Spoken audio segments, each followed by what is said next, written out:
Why, salutations, ladies and gentlemen, hood rats, all my people. I am going to show you how to get your dog to sleep on the floor and out of your bed in this video. It's really going to be my experience, what worked for me. I'm coming live from our new bedroom. We're going to do another home tour, by the way, so don't worry, that video will probably be up this weekend. But Doug has always slept with me since he was a puppy. So right by my side, right in my hip, and then Mal and I got our place together and he always slept with us in this bed. So there's been pug hair everywhere, always, and everything else that pugs have in our bed. Nasty, I get it, it's gross. Fun fact for you. 40 or 50% of people sleep with their dogs.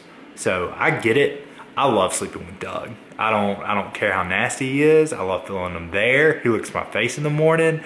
I love it. But Mal and I both decided in the new house that Doug is going to sleep anywhere but the bed. So one, we can get some sleep, and two, we can always have clean sheets.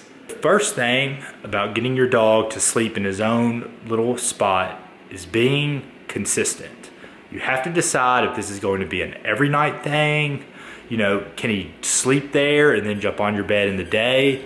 Whatever it is, you just have to be consistent with it or it's not going to work. The next step is you have to start during the day.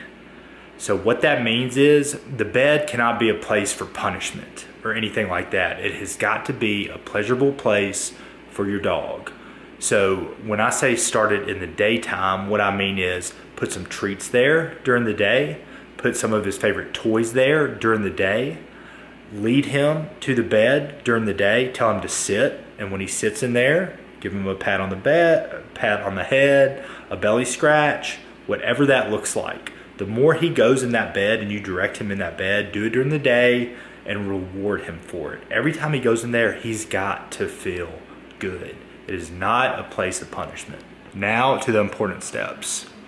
Picking the right bed for your dog. I did not know this at all, but there are certain beds you need to get depending on how your dog sleeps. So if you have a dog that kind of goes around in very tight circles and then just kind of plops down, you're gonna do better with a round bed that you know is kind of bordered in all sides. So if your dog likes to sleep on its side with his legs out like Doug, you're going to need a rectangle bed. So, and also if your dog sleeps on his back, speaking of the devil, and here's a little pause. If your dog sleeps on his back, you'll also need a rectangle bed. If your dog is older as well, you're gonna need a rectangle bed because their bodies are not able to curl up as much and they're a little older. So if you do have an older dog, go for the rectangle bed as well. So like I said, Doug needed a rectangle bed, and then I also wrote down the size of the bed you need. So if you have a small dog, which is considered up to 40 pounds, you need a small bed. If your dog or any dogs up to 60 pounds, you're gonna need a medium bed. And for dogs up to 120 pounds, you need a large bed.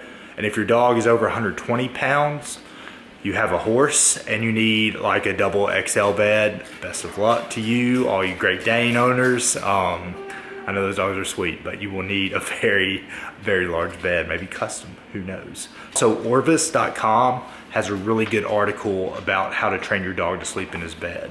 Let's take a live look. See what he's doing there? He's looking for treats. Good boy, Doug. Good boy. Good boy, yeah, good boy. You like your bed? So you see what I did there? He went straight to his bed without me telling him, without him being corrected. I saw it and I went over, gave him pats, told him, good boy. That's exactly what you need to do. So I bought this at Target. It was like 20 bucks. They've got different kinds like memory foam and all of that. This is just kind of soft. I don't know what it is. You can get as fancy as you want. This was $20 and I got a little dog blanket, kind of that furry stuff he likes. So it's really soft. Also, what you need to do is take your hands and rub it all over the bed, or put a sock of yours in there or whatever, just so your dog has your scent in the bed. That also helps. Oh, you got a raccoon. Oh, good boy. Good boy. Yeah, good boy. Good boy. Give me that. Give me that. Give me that raccoon. You know, and it's also good for your dog to have a place of his own. A place he feels comfortable. It's his own. One of the tips I have is what I do every night while Doug's in the living room or not looking, especially the first few nights. I'll go get a few of his treats and leave them in his bed. It's almost like a mint on his pillow. So every night he comes, he sees those treats, he eats them. It's a place of pleasure. I guess. Probably use some better verbiage, but one critical key is the language you use when you tell him to go to bed. Whatever it is, go lay down, go to bed, you have to be consistent in the verbiage you use to tell him to go to his bed. If you're out somewhere and your wife and Mal's here, I've told Mal, hey, this is what we're saying to Doug to go to his bed, so she can say the same thing. When it gets difficult is you don't want to confuse your dog. So just use the same language, telling him to go to bed, stick with it, be consistent with it. That way he's not confused and knows how to be a good boy. The first night we trained Doug. Now I will tell you this, we just moved.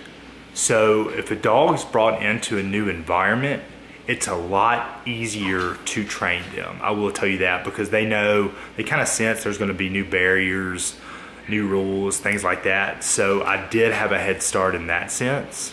The first night, I will say, we had his bed over there, I did everything, and he looked up, jumped on the bed. So I had to bring him down and say, nope, your bed. That's gonna happen a few times. I think he woke me up 5 or 6 times, almost every hour that night, trying to jump up and get in here with me. Yes, it's sad, I get it.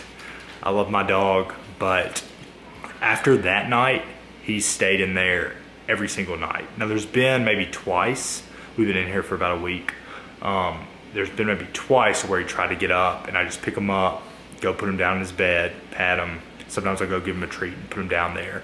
So you will have some nights where you're gonna lose a little sleep with your dog getting up, but Mal and I will both tell you we've never slept better without poor Doug in the bed. One of the questions I'm probably going to get is, do you let Doug in the bed during the day?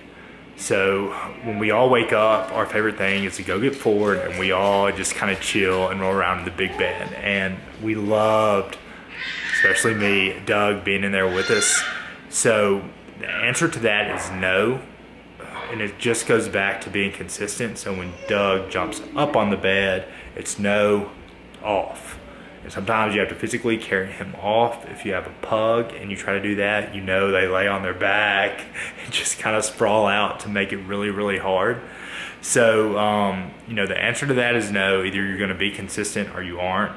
Now, I do play WWF with Doug and throw him around. He'll try to bite me and then I'll throw him around on the bed. That would probably be frowned upon, but I'm gonna wrestle with my dog on the bed. I can't throw him on the hardwood. How do you think the training's going, Bubba?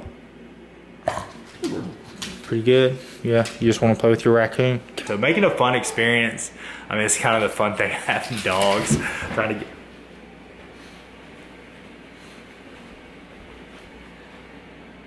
Excuse me, Doug, off, off.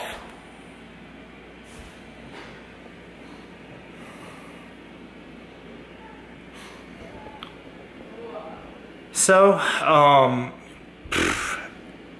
everything I just said, ignore it. All right, we couldn't do a video without the dude. What are you doing? Somebody has learned how to stand. What are you doing, Ford? We're showing everybody how we got your brother to sleep in a bed.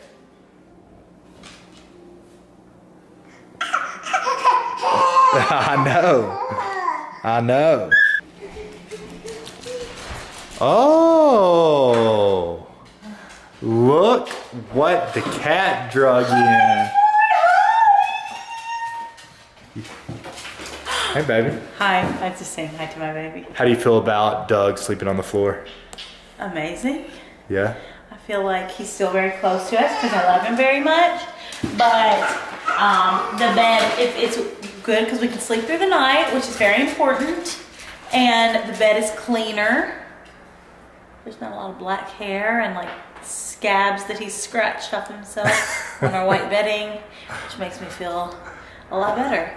But I love Doug.